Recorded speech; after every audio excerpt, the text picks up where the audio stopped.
عسلامة ومرحبا بكم في اليوم الأول من اللقاءات التلفزية لمترشحي الانتخابات المحلية. مرحبا بكم في فضاء نادي الأعلام الشبابي دار شباب المساجين.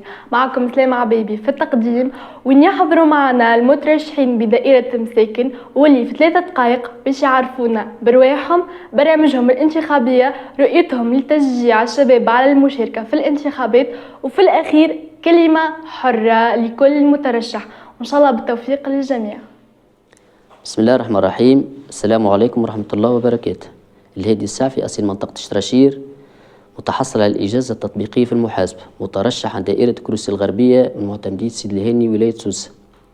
قبل كل شيء تحية إلى كل الشعب التونسي وإلى كل متساكني معتمدية سيد الهاني، كما أتوجه بالشكر والتقدير إلى كل أهالي عماد كروسي الغربية لما لمستهم من خلال من حسن استقبال ودعمهم لي على هامش الزيارات التي قمت بها أثناء الحملة الانتخابية في الدور الأول.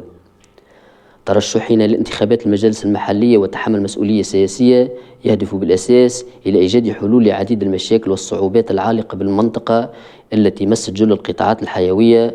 رأينا وتقديرا منا أنه من الواجب وضع خارطة طريق جديدة تهدف إلى دفع نسق الاستثمار بالمنطقة تشمل جل القطاعات الحيوية، لعل أبرزها التسريع في إنجاز المستشفى الوسيط وتركيز قسم استعجالي بالمعتمدية، إحداث مركز للصحة الأساسية بعماد كروسي الغربية، تدعيم النقل المدرسي ومضاعفة الرحلات والحد من ظاهرة الاكتظاظ، العمل على إيجاد حلول موضوعية للنقل الجماعي بعماد كروسي الغربية، الاستفادة القصوى من المناطق الصقوية مع توسيعها، إحداث مناطق صقوية جديدة في كل من أولاد المرابط وأولاد بالليل ومنطقة النواجي، دعم صغار الفلاحين ومرافقتهم بالإرشاد والتكوين، العناية بقطاع تربية الماشية، إعادة صيانة المسالك الفلاحية بكامل تراب العمادة، حماية التجمعات السكنية من الفيضانات، تركيز جسر على مستوى وادي البوبة من منطقة شراشير، التسريع في إنجاز الطريق الرابطة بين عماد كروسي الغربية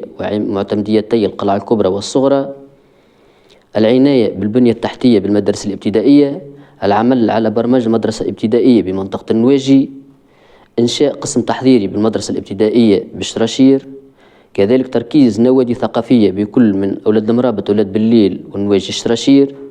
كما أني سأكون في تواصل مستمر مع كل أهالي المنطقة والإصغاء إليهم والتنسيق معهم والعمل معا من أجل إيجاد حلول للمشاكل العالقة والحرص على النهوض والارتقاء بالمنطقة نحو الأفضل.